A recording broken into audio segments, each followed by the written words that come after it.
Na sigurong intro yan. Wala nang intro-intro, simula na tayo.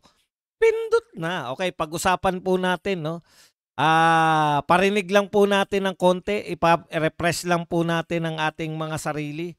Dito po sa sinabi, hindi naman natin kukumpletuhin. Iparinig lang po natin ng saglit itong sinabi ni Aimee Marcos. Kompirmasyon sa matagal na pong sinabi ni Tatay Digong na mayroon tayong bangag na Pangulo. No? Una po naming narinig ito doon po sa may rally, sa may unang rally na maisog sa Davao City. Eto na po. Naging nakakabahala. Patid ko na. Nag-drug siya.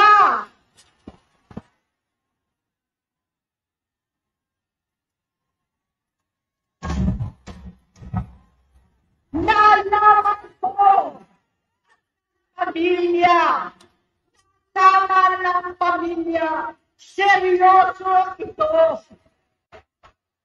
Minsan, kami ng Presidential Guard at Trogompa ang naglilinis tuwing nagpa-party po sila. Grabe. Presidential Guard at Metro Compa ang naglilinis kasama si Ate Aimee pag sila ay nagpa-party-party. Nabuhay kaming magkakapatid sa ibang bansa. Kami-kami lang. Kinumbinsi ko pa si Bongbong. Pagkalan mo na si Lisa. Naisip ko noon, kapag nag-asawa siya, malalagay na sa tahimik at magkakaroon ng direksyon. Ang laki ng pagkakamali ko. Mas lumala ang kanyang pagdulong sa droga.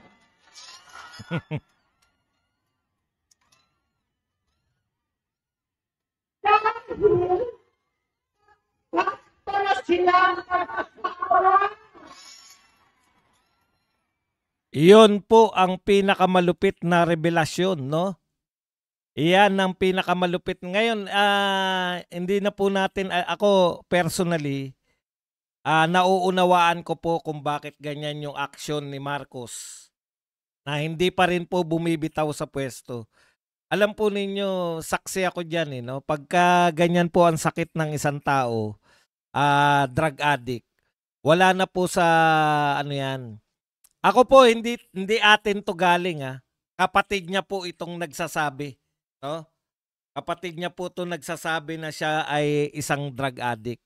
Kung wala pong katinuan ng pag-iisip, yan po ang drug addict. Kaya ayon na rin kay Aimee, napakinggan ko na po yan ng buo.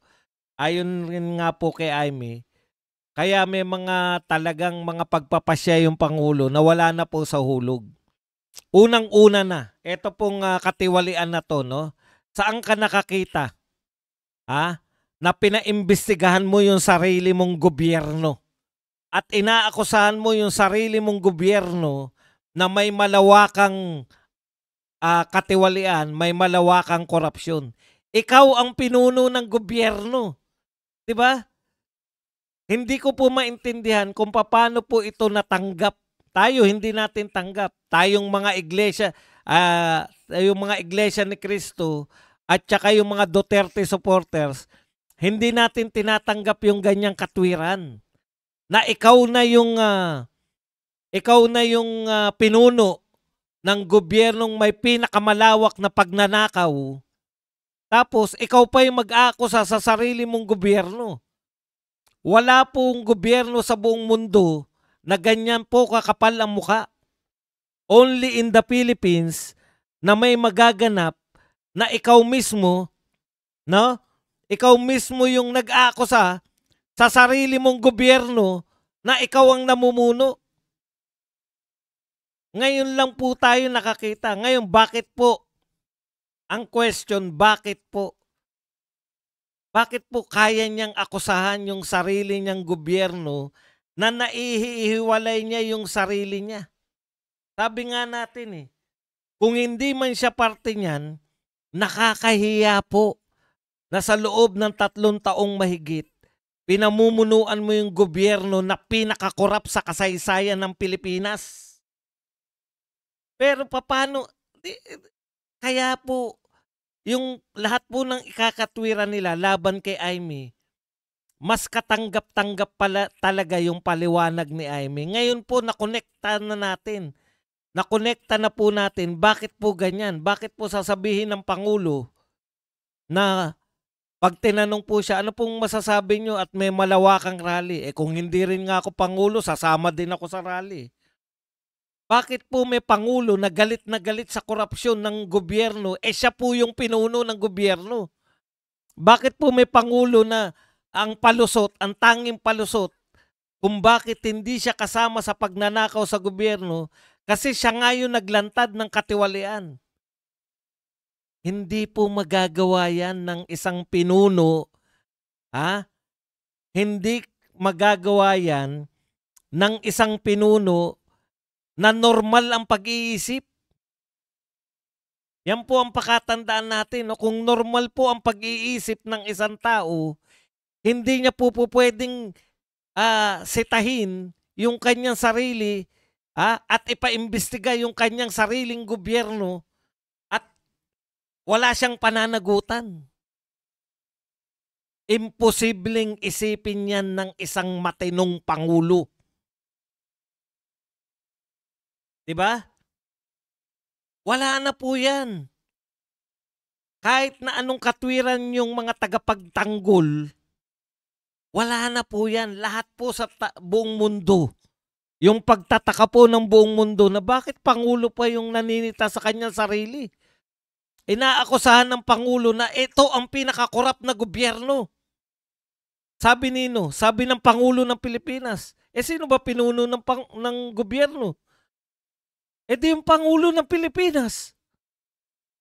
Bakit ikaw yung nag-aakusa sa sarili mong gobyerno? Hindi po ba? Wala pong matinong kaya po nagka-leche-leche na yung ating buhay. No? Ito pa po isa. Tinanggap yung resignation o pinag-resign. Huwag na tayo magbulahan. Hindi naman po magre-resign yung dalawa. Tignan nyo naman, no? Si Amina Pagdangaman,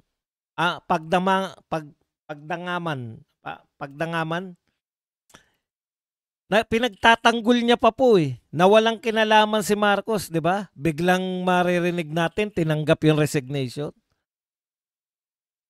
Hindi po normal yung makakaisip na iisipin niya na pag pinayagan niya mag-resign o pinag-resign niya si Bersamin at saka si Pagdangaman, pag pinag-resign niya, hindi na magagalit yung tao.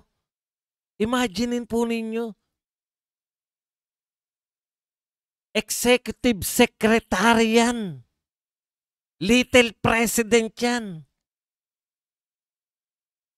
Eto nakakaawa kay Bersamin. Opo, naaawa po ako kay Bersamin kasi dati siyang Supreme Court. Wala po akong pakialam kung siya po ay may sasabihin nyo na naman, badong. Ibig mo sabihin, badong. Naaawa ka pa rin, na-involve nga yan. Yun na nga po Nakakaawa dahil ang taas na, naging Chief Justice ng Supreme Court, tapos naging Executive Secretary, at siya po ay pinalalabas ngayon na sangkot dito sa nakawan. Hindi ba lahat ito ay imposible namang ito po ginagawa ng mga to, ginagampanan po nila yung pagtatakip kay Marcos. Kaya po aakuin na lang nila.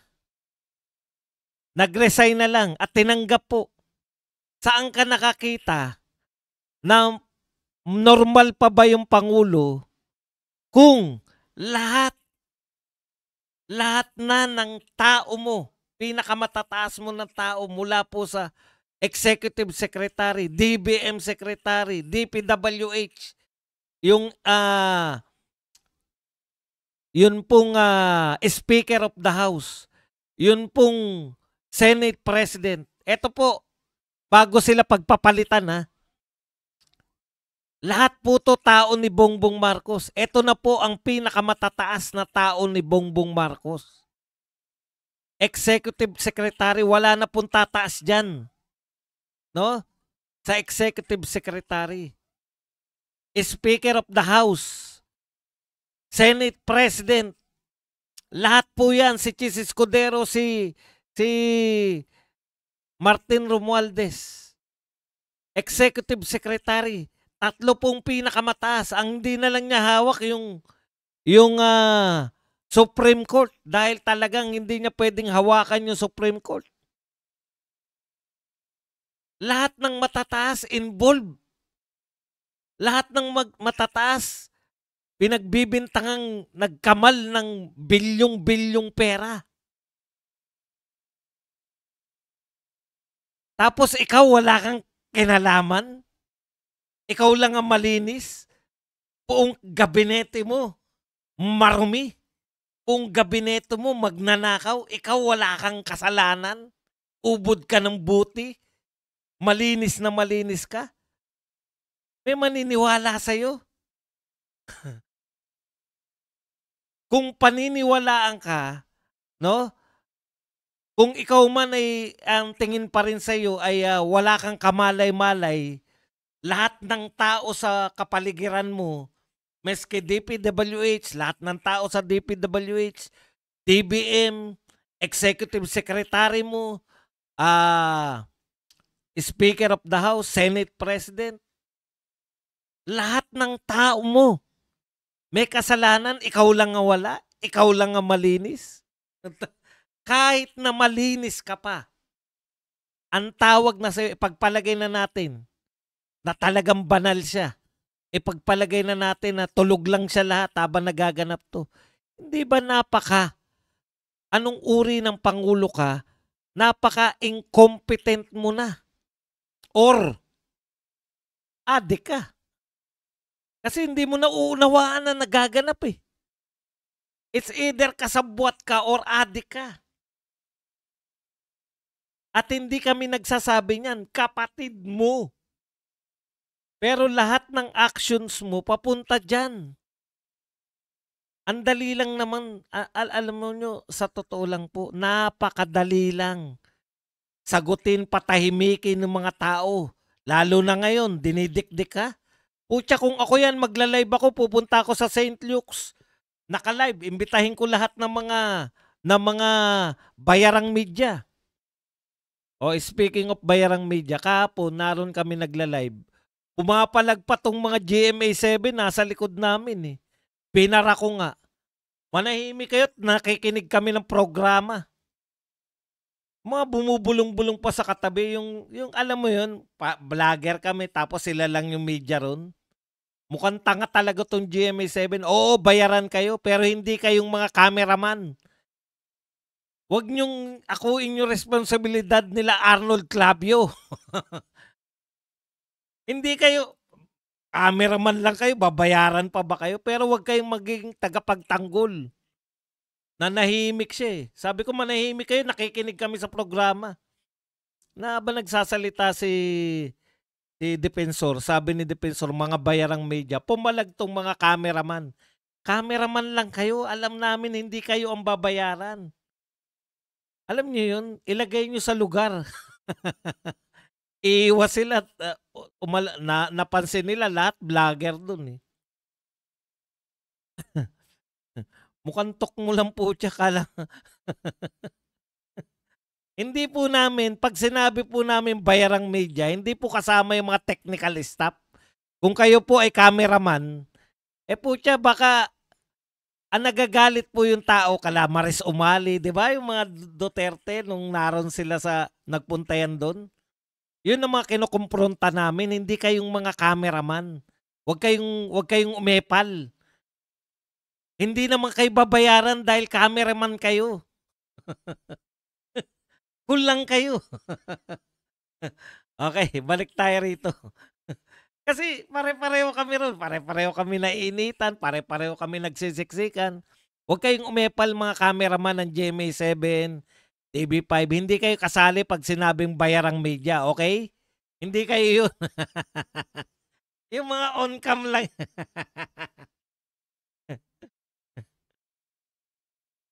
Okay.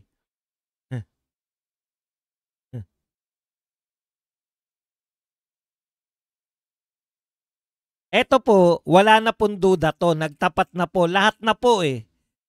Lahat po na nakakakilala sa kanila.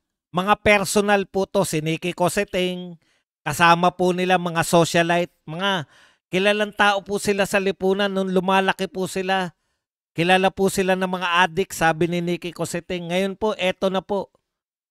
Ha? Eto po, nagsabi na po kapatid niya. Sa lahat po na sa lahat po ng desenteng presidente at pinuno, prime minister, akusahan ka ng ganyan sa ibang bansa, talagang mailigtas mo lang yung pamilya mo, mailigtas mo lang yung Pilipinas. Ito po, very willing ang Pangulo natin na isama tayong lahat. Ang tanong ko sa mga may kapangyarihan, may kakayahan na pilitin na si BBM na talagang bumitaw na. Wala ba kayong gagawin talaga? Hindi nyo ba ipapamukha sila maawa naman kayo sa Pilipinas? 3 taon pa tayong ganito. Pinamumunuan tayo ng ayon sa kapatid niya ay adik. Tsaka very willing siya, no? Very willing siyang isakripisyo. Ang mga katulad ni Bersamin, very willing siyang isakripisyo si Amina Pagdangaman. Wala siyang pakialam. Alam niyo po ang tunay na pinuno, naalala ko po, sa gitna po ng pandemya, kung natatandaan niyo, si President Duterte. Maski ako, galit ako kay kay Duque. Dahil si Duque mabagal. Ang problema ko lang kay Duque, mabagal. Mabagal lang si Duque. Hindi naman, lahat po ng mga sinasabi niyong pagnanakaw ni Duque, alam niyo po ba kung magkano lang yung pinag-uusapan nating ninakaw? 1 bilyon lang po yan. Dito po, daang-daang bilyon ang pinag-uusapan natin. Ni Katiting po, wala na yan si Duque. Pero believe ka kay Tatay Digong, alam niyo kung bakit ako tumahimik sa kaatake kay Duque? Nababagalan kasi ko kay Duque. Yun lang po. Alam niyo po kung bakit ako tumigil na sa kaatake kay Duque? Sabi po ni Tatay Digong, alam mo, si Duque, tinalaga ko yan. Naniniwala ako sa kakayahan ni Duque. Pag bumagsak si Duque, babagsak kami pareho. Eto po, grabe. Very willing ang Pangulo na ipahamak. Wala nang matira. Yung iningatan ng mga pangalan nila Bersamin, nila Pagdamangaman at ng iba pang mga hindi ko sasabing matino baka talagang kasama rin sila sa sindikato pero alam mo yon, yung nagkahawa-hawaan lang. Kaya lang siya, very willing siyang ilaglag ang lahat ng nakapaligid sa kanya. Wala na po natitira, Mr. President. Lahat na po nilaglag nyo na. Miski nga si Torre. Naalala ko lang, miski nga si Torre. No? Miski po si Torre na talagang kahit na ano iutos nyo, sinusunod. Miski nga si Torre na kahit magmukha siyang walang iya, tinablan nyo rin dahil yung kinampihan nyo, yung sinasandigan nyo ngayon, yung sinasandigan ni BBM ngayon, yung magkapatid na Rimulya. Ano bang mga Rimulya? Yung anak nga pawalang sala agad Ang point ko lang dito, ito pong mga tao na to na nakapaligid kay BBM, kung sakaling si BBM ay medyo alanganin yung kalagayan sa mga tao, very willing siyang ilaglag, very willing siyang ipakain. Yan po ba yung totoong leader? Yung ICC, very willing iitsa dun ng mga Duterte, kahit na yung Duterte nagpalibing sa tatay niya. Kaya nga po, hindi na tayo magtataka Simple lang po, simplihan na lang po natin ang paliwanag dyan. Katulad nga ng sinabi ni Ate Amy, na pinaka mangga sa lahat. Mangga pala ba dong? Bakit ka naniniwala? Alam niyo po yun? Gamitin natin ang mga manggagamit. Bakit kinakailangan sila lang ang manggamit? Marami nagtatanong, isa na si Auntie Claire. Ano ba ang purpose ni Amy? Bakit niya sinisiraan ng Pangulo? Yun ang tanong namin sa iyo, Auntie Claire. Paano kami maniniwala? Ibig mo sabihin, kapatid niya mismo, sa tagal ng panahon, nililigtas ni Amy ang kanyang kapatid. Sa tagal ng panahon, gusto niyang hanggang kay Martin Romualdez lang tayo magalit. Sa tagal ng panahon, gustong palabasin ni Amy Marcos na ang kapatid niya ay biktima lang ng mga nakapaligid sa kanya. Sa tagal ng panahon, pinalalabas ni Amy Marcos, nabubulungan lang ang kanyang kapatid. Pero ngayon po natin napagtanto na humihingi yung kapatid niya ng payo sa mga namayapa na. Ang advisor ni BBM ay si FM Senior. Hindi pa tayo nabahala. Dinagdagan pa. Hindi lang si Senior ang kanyang advisor. Kung hindi yung mga namayapang tauhan ni Senior, katulad nila Blas Ople. At yung mga tao pa nung unang araw. Kaya po si Enrile talagang tagapayo nyo pa rin eh. Kasi nga lahat ng mga tauhan ni Senior, yun ang mga tagapayo niya. Hindi tayo nagtataka. Hindi na po tayo nagtataka. Ngayon, pinatunayan po ni Amy Marcos, imagine niyo ang Malacanang ginagawa nilang party-party. Ito po ay simbolo ng pamumuno sa mga Pilipino. Binababoy ng pamilya na yan. Mantakin mo, sino maniniwala? Lahat na nakapaligid sa akin, korap, pwera ako. Kaya papalitan ko sila. At matino na naman kami. Pag nalaman ko na naman ang korap, papalitan ko na naman.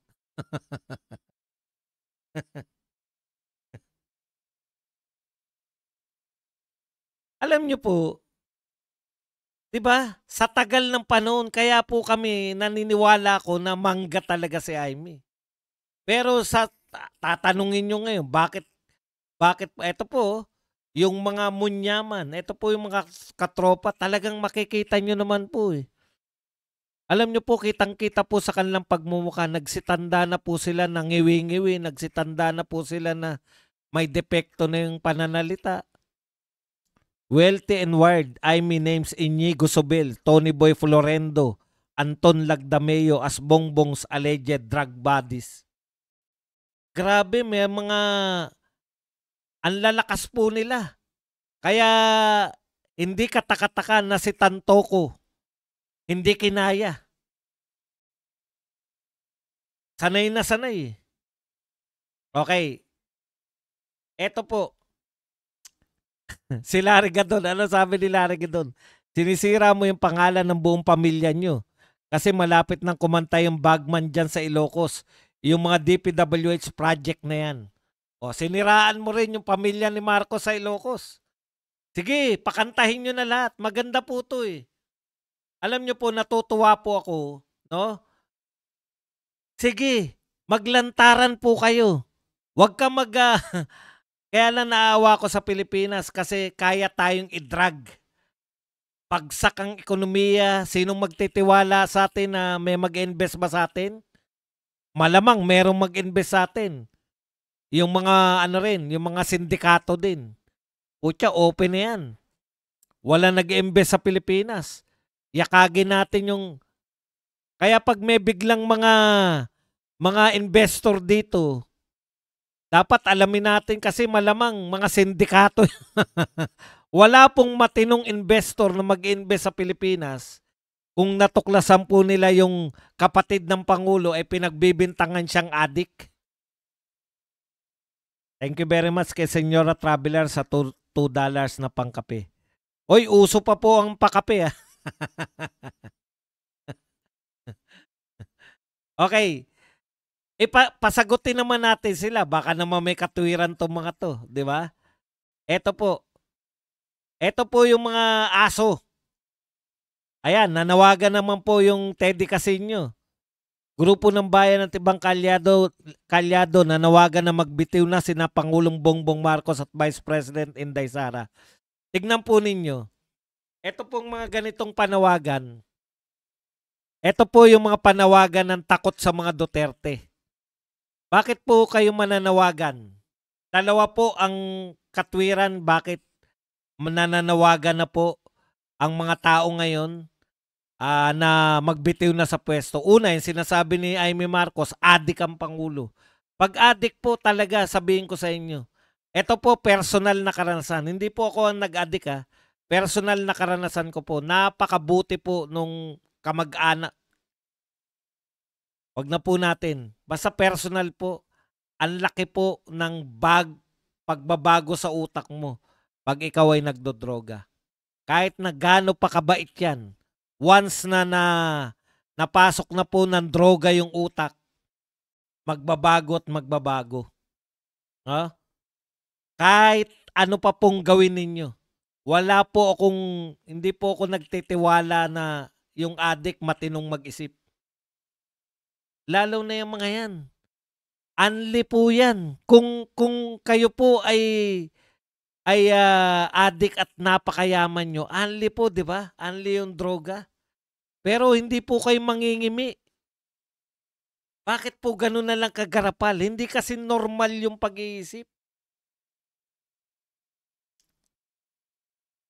Alam nyo, yung mga military takeover, kahit may BP, pwede naman mag-military takeover. Bakit naman hindi natin lalabanan yan? Dapat sumunod sila. Hindi po pwede, hindi po papayag yung mga tao. Ano yan, martial law na naman? Hindi po. Alam ng mga military na sila ay tagapagtanggol ng konstitusyon.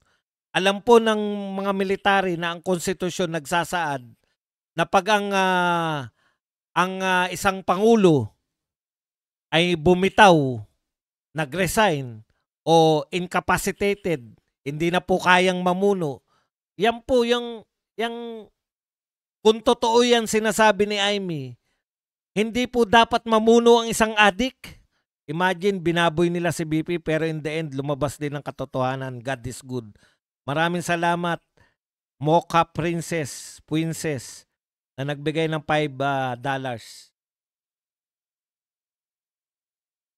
Wala po. Ano man ang mangyari sa Pangulo, Vice President po ang papalit. Yan po, labag sa konstitusyon. Lahat ng gagawin nila, labag sa konstitusyon pag hindi po Vice President na pumalit. Kahit na po, yan po ang panawagan nila ngayon. Di ba binasa ko na yan sa inyo? Yan yung laman ng sinasabi ni Arnold Clavio. Si Arnold Clavio po, kaya po, ganyan po ang media. Dala-dala, bakit si Arnold Clavio lang yung binabasa natin? Kasi siya yung pinakasikat yan sa mga media na iisa yung dinadala. Di ba? Hindi po pwede yan na manawagan sila na military takeover. Yan yung sinabi ni Arnold Clavio. Tapos ibigay daw kay Rason, kay Ramon Ang. Utot nyo. Ba't binoto ba namin si Ramon Ang? Si Rason at saka si Pangilinan? Tae mo. Arnold Clavio. Yan po. Yan ang bukang bibig nila. Mag-take over yung militar tapos ibigay kay Ramon Ang. Hindi namin binoto si Ramon Ang kahit kailan. Si BP Sara binoto namin.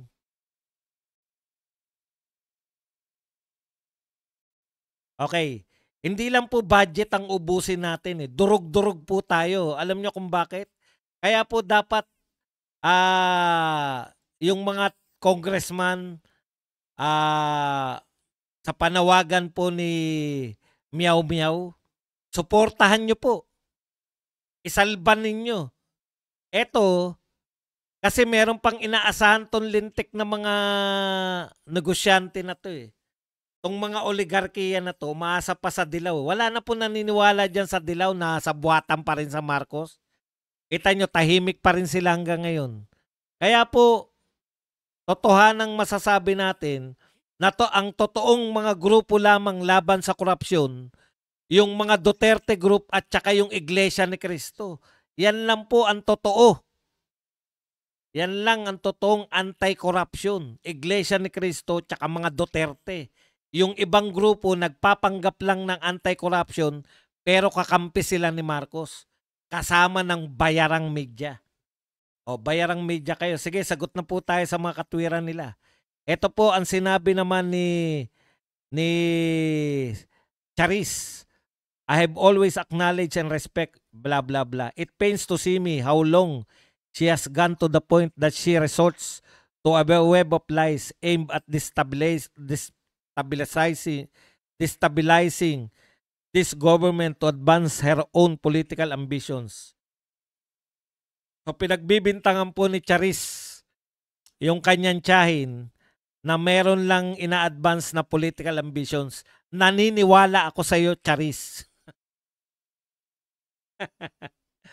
To further repeat an accusation against President Bongbong Marcos and the First Lady, and for the first time, even myself, there is only one false but dangerously irresponsible. Sa lahat po ng binabanggit ni Senadora, walang basehan, walang katotohanan at walang magandang idudulot sa bayan. Ikaw naman medyo matino-tino ka pa, Charis, no? Bakit hindi mo kumbinsihin yung tatay mo at nanay mo na publicly sa luneta o kahit na nakaharap lang yung mga bayarang media, no? Publicly, bakit ayaw nyo mag-hair follicle test? Pare-pareho. Isang shot lang yun. Ilang oras ba yung hair follicle test bago lumabas ang resulta? Bakit hindi nyo gawin? Sabi lang kayo na sabi, wala nang tiwala ang mga tao sa mga sinasabi ng pamilya nyo. Kaya dapat hindi na yan sabi-sabi lang. Thank you very much kay Glenda Fernando na nagbigay sa atin ng $10 na pangkape. Payona TV. So ibig sabihin, narco government tayo, Boss Buds, kasi lahat na nakapalibot kay BBM ay addict. Opo, yan po yung kinatatakutan ni Tatay Digong. Pero ngayon, masasabi ko na po na yung sumusuporta po rito, malamang sa malamang, kung totoo yun sinasabi ni Amy Marcos. Lumusot pa rin si Mado. Kung totoo yun, di ba? Bakit po? Pati mga dilawan. Kasi una, kung narco government ka, sinong una mong ipapakulong? Yung mga anti-drugs. Kaya lahat po, ngayon nakikita na po natin mga kapatid, ngayon nagagalit na yung mundo sa mga narco state. Nakikita na po ng daigdig ngayon, no? Na tama po yung kinokondak na war on drugs ng mga nagkokondak ngayon, Brazil, USA. Bakit po yung war on drugs natin mali?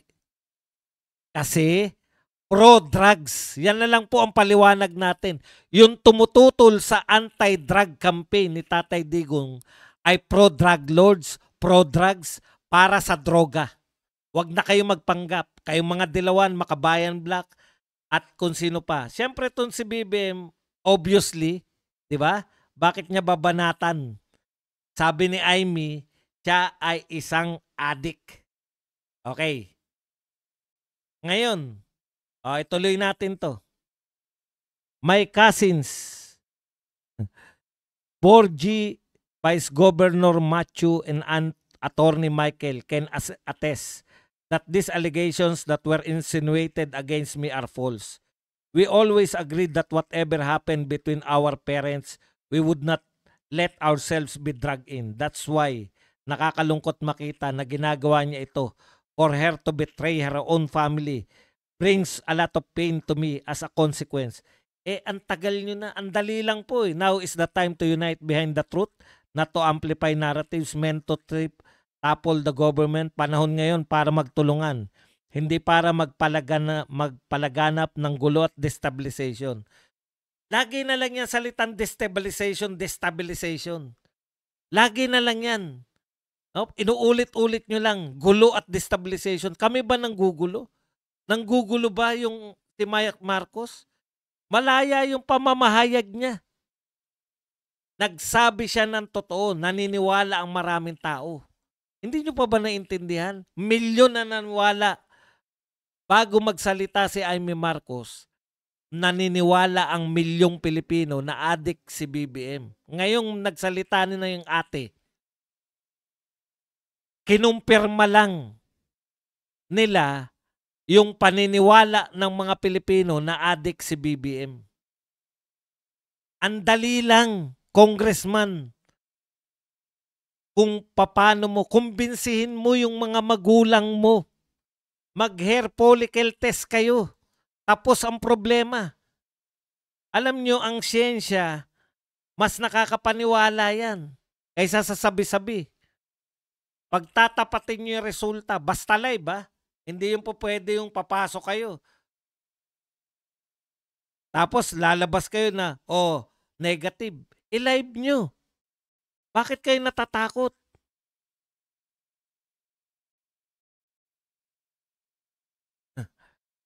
Diba? Tama yun. Bakit walang nagkakaso kay Amy na nagpapakalat ng fake news? Kung fake news talaga yan. Okay. Isa-isayin natin yan. Anong klaseng, ito po ang pakinggan naman natin to si ano. Alam mo si Auntie Claire sa sarili niyang, ito mapupunan nyo, no? Si Auntie Claire, napakaganda sa ano niya. Maiba lang po tayo. Pag siya nagbablog, super ganda eh.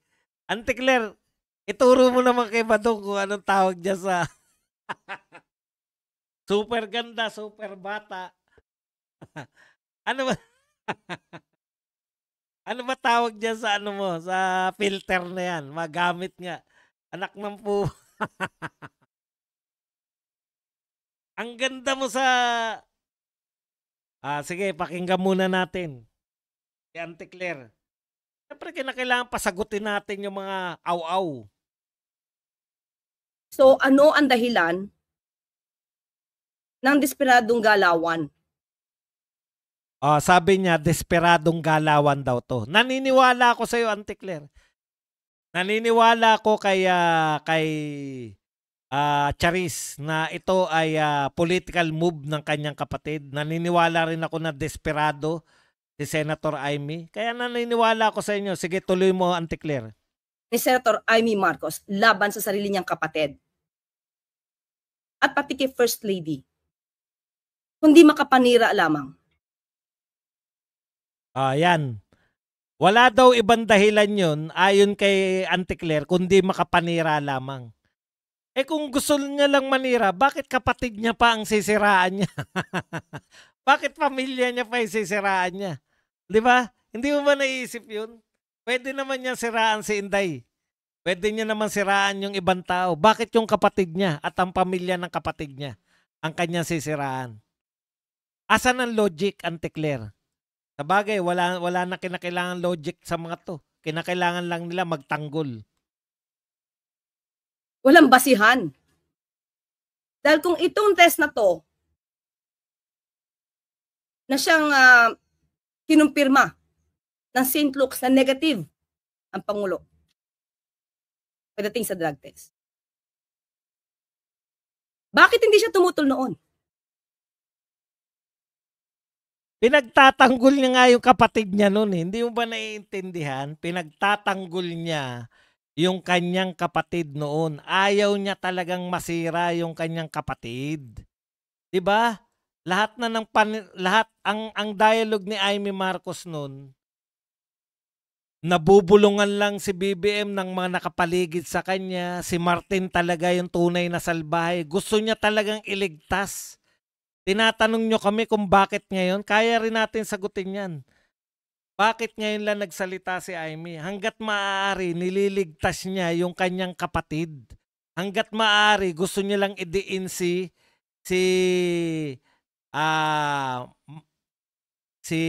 Romualdez. Di ba?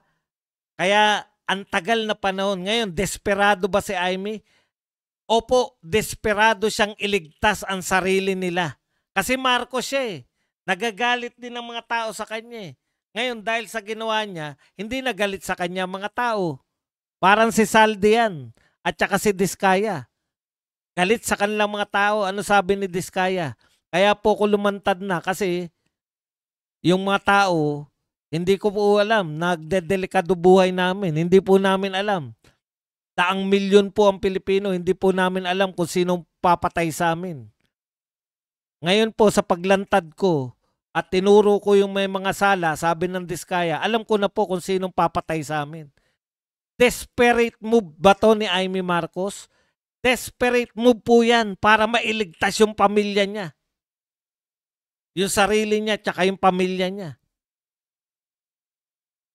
Nilaglag niya na yung kapatid niya. Opo. Gusto niya nang ihiwalay ngayon. Kasi dadamay siya eh. Marcos siya eh. Tandaan niyo, Marcos siya. Romualdez Marcos din siya. Kaya tama ka, Charis, sa sinasabi mo na ito ay political moves ng kapatid mo.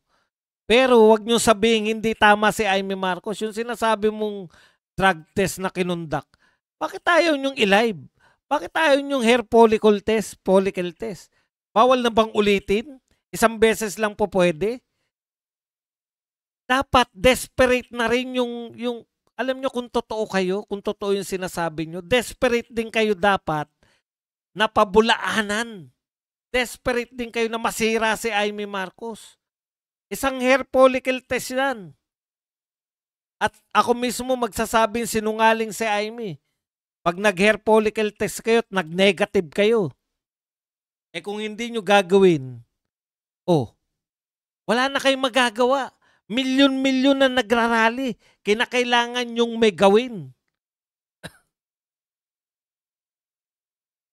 Sinasabi ninyo na ibig nyo sabihin mas kapanipaniwala si Charis o si BBM kaysa kay Tatay Digong? Ang linaw na sinabi ni Tatay Digong, mayroon tayong presidenteng bangag.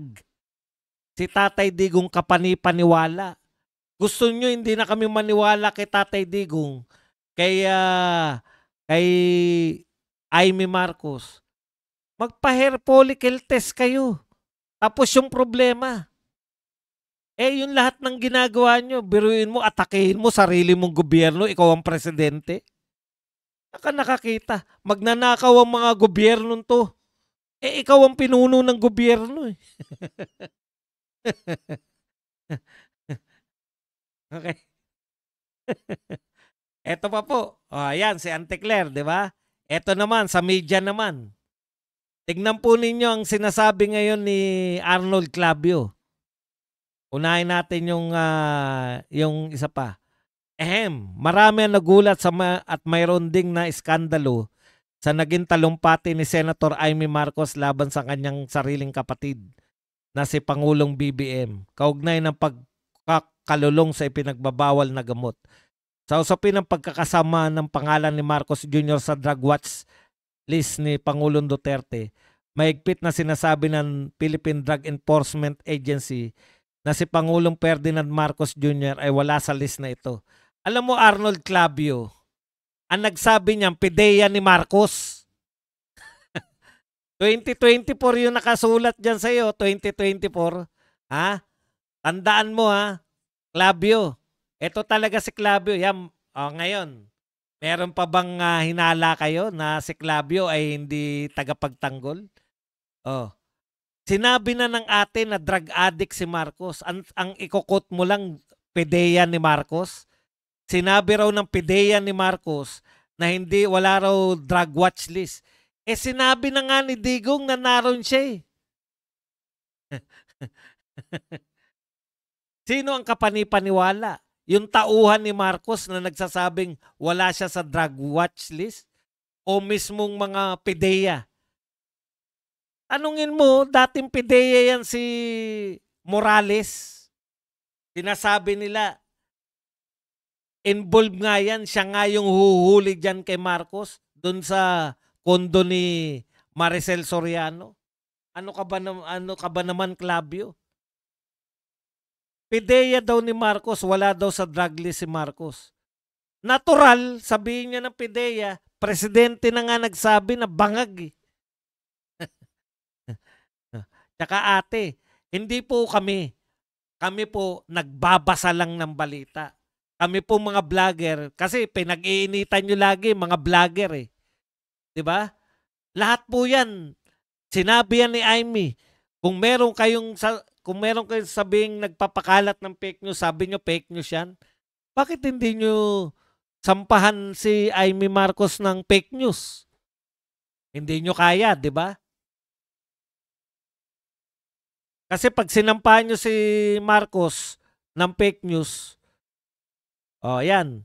Bongbong Marcos says he took cocaine test. Camp says result negative. Kampo niya. Sino ba ang kampo? Ito 2021. Sino ang kampo ni Marcos nun? Sino ang kasama sa kampo ni Marcos? Si Vic Rodriguez. Siya yung tagapagsalita ni Marcos nun, si Vic Rodriguez. Tanong nyo kay Vic Rodriguez kung hindi involved si Marcos. Pati nga si Vic Rodriguez nananawagan na hair follicle test eh. Di ba? Kaya ikaw, Clavio, grabe yung pagtatanggol mo kay Marcos ngayon. Halatang-halata ka, hindi ka pwede, no? Ayan yung sinasabi natin sa inyo, mga media. Ganyan, no? Pag kayo tumanggap, kinakailangan ninyo, pag kayo tumanggap, kinakailangan nyong ipagtanggol. Hindi ko sinasabing bayaran ka, Clavio. Nahahalata lang namin. Halatang-halata eh. Di ba? Ito pa ang sinabi ni Clavio. Alasan ng pag-iisip, magmasid ng maigi. Kumikilos ng tahimik ang mga kampon ng magnanakaw para manggulo at malihis ang isyu at malusotan nilang pananagutan sa bayan. Dialogue mo yan, Clavio eh. Ibig mo sabihin, pag nagsalita ka ng adik si Marcos, nililihis na yung issue.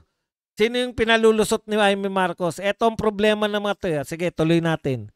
Nanggugulo na ang mga magnanakaw at gagawin ang lahat ng paninira o ikasisira ni Pangulong Bongbong Marcos. Maalis lang siya sa pwesto at makalusot sila. Tapos na maliligayang araw ninyo.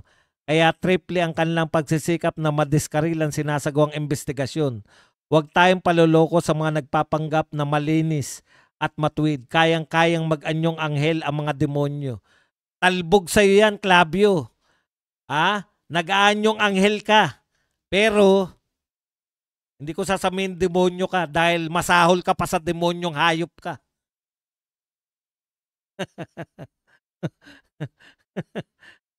Ako, karumal-dumal sa akin, yung minor de edad pinagsamantalaan eh. Kaya itong si Clavio, wala akong kabilib-bilib dito eh.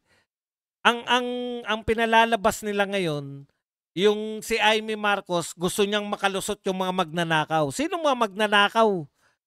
Ang kayang palusotin ni Amy Marcos. Ibig mo sabihin, hawak ni Amy Marcos si Remulla? Kaya hindi kayo, ibig sabihin, susunod na ba pag binulgar ba ni Amy Marcos na si BBM ay adik, susunod na si Remulla, sasabihin ni Remulla na, iligtas natin yung mga magnanakaw. Huwag natin kasuhan yung mga magnanakaw kasi sinabi ni Amy Marcos na adik si BBM. Yun ba yung ibig mo sabihin, Clavio? Huwag mo kami idamay sa kung napapaniwala ninyo yung mga dilawan kakamping, lalong-lalo na yung mga loyalista. Hindi nyo kami mapapaniwala sa mga dialogo nyo. Ibig nyo sabihin, para mailigtas yung magnanakaw, nagsabi si Amy Marcos ng kami nga gustong makulong niya si Martin Romualdez, si Saldico, at lahat ng magnanakaw. Kasama si Bunuan na pinatakas nyo. O kung may ninakaw yan si Amina, ikulong din. At saka yan si Bersamin, kung may ninakaw yan, hindi po pwede mag-resign lang. AI daw ang tamang isampa mo ay may boss buds kasi napagkamalang AI.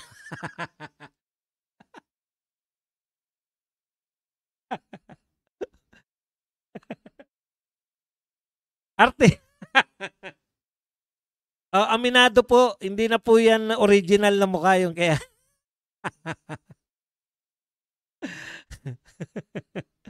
Artificial na po yung mukha ni Amy, pero hindi ibig sabihin na artificial.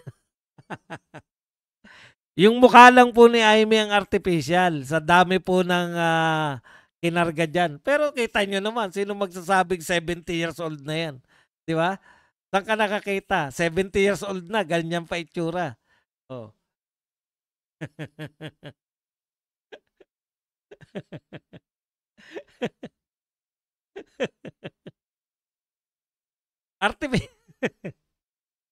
Yung intelligence ni Amy, buo, hindi siya AI. Artificial face lang. Sa dami na retoke. Pucha, kung 70 years old ka, magiging ganyan na mukha mo. Ba, anytime. Di ba? Oh. Pahayag na yung mga 70 years old na ganyan ang mukha kay Amy.